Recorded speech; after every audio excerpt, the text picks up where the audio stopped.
Hello great മീഡിയസിലേക്ക് സ്വാഗതം. DSEയുടെ മൂന്നാം ദിനം ഞായറാഴ്ച ദിനത്തെ കളക്ഷൻ റിപ്പോർട്ടുകളുമായിട്ടാണ് നമ്മൾ വന്നിരിക്കുന്നത്. ഈ ഒരു തിങ്കളാഴ്ച എത്തിക്കഴിയുമ്പോൾ ഈ ഒരു സിനിമ 50 കോടിയിലേക്ക് എത്തുമെന്നുള്ളതാണ് ഇന്ന് വരുന്ന റിപ്പോർട്ടുകൾ.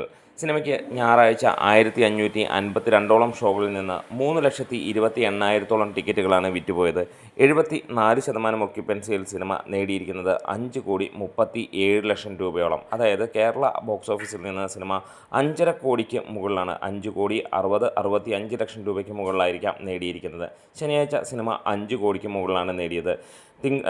വെള്ളിയും വ്യാഴവും കൂടെ ചേർന്ന സിനിമയ്ക്ക് 4.5 കോടിക്ക് മുകളിലും നേടി. അങ്ങനെ മൊത്തം കേരള ബോക്സ് ഓഫീസിൽ നിന്ന് സിനിമ 15 കോടിക്ക് മുകളിലേക്ക് നേടിയിരിക്കുകയാണ്. വേൾഡ് വൈഡായിട്ട് സിനിമ ആദ്യ 2 ദിവസം കൊണ്ട് 26 കോടിയോളം എന്നുള്ളതാണ് ട്രാക്കേഴ്സ് പുറത്തുവിടുന്ന കണക്കുകൾ. മൂന്നാം ദിവസം ഞായറാഴ്ച തീർച്ചയായും സിനിമ 14 കോടിക്ക് മുകളിലുണ്ടാകുമെന്നുള്ളതും ഉറപ്പാണ്. അങ്ങനെ വരുമ്പോൾ സിനിമ 40 കോടി 38 തൊട്ട് 42 കോടിക്കിടയിലാണ് ഞായറാഴ്ചയിലെ കളക്ഷനായി പറയുന്നത്.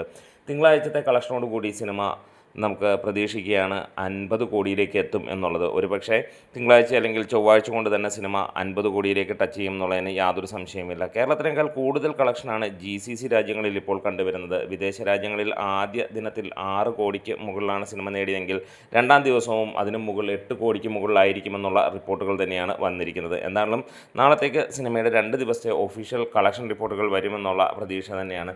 മറ്റൊരു മലയാള സിനിമ കൂടി 50 കോടി ക്ലബിലേക്ക് കയറാൻ പോവുകയാണ്. എന്തായാലും DSE ഞെട്ടിച്ചുകൊണ്ടുള്ള ഒരു സിനിമ തന്നെയായി വരുന്നു. രാഹുൽ സദാശിവനും പ്രണവ് മോഹൻലാലും കൈകോർത്തപ്പോൾ മലയാളത്തിന് മികച്ച ഹൊറർ സിനിമയും ആകുന്നു.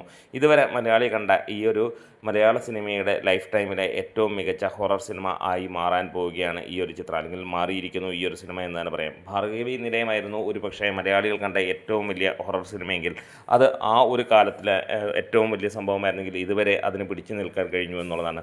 ഇനിയുള്ള സിനിമകൾക്ക് അത്രത്തോളം നാളുകൾ പിടിച്ചു നിൽക്കാൻ കഴിയുമോ എന്നുള്ളത് തന്നെയാണ് ചോദ്യം. എന്താണ് രാഹുൽ സദാശിവൻ്റെ പെട്ടിയിൽ ഇനിയും ഒരുപാട് ഇതേപോലെയുള്ള ഗംഭീര ചിത്രങ്ങളുണ്ട് എന്നുള്ളത് തന്നെയാണ് അറിയാൻ കഴിയുന്നത്. അപ്പോൾ മാസ്റ്റർ ബ്രെയിൻ അദ്ദേഹത്തിൻ്റെ തന്നെ അതിഗംഭീരമായിട്ടുള്ള പെർഫോമൻസുമായി പ്രണവ് ഞെട്ടിക്കുമ്പോൾ ഒരു കാര്യം ഉറപ്പിക്കുകയാണ്, മലയാളിക്ക് ഇനിയും നല്ല ദിവസങ്ങളാണ്. അതിഗംഭീരമായിട്ടുള്ള സിനിമകൾക്ക് വേണ്ടി നമുക്ക് കാത്തിരിക്കാം.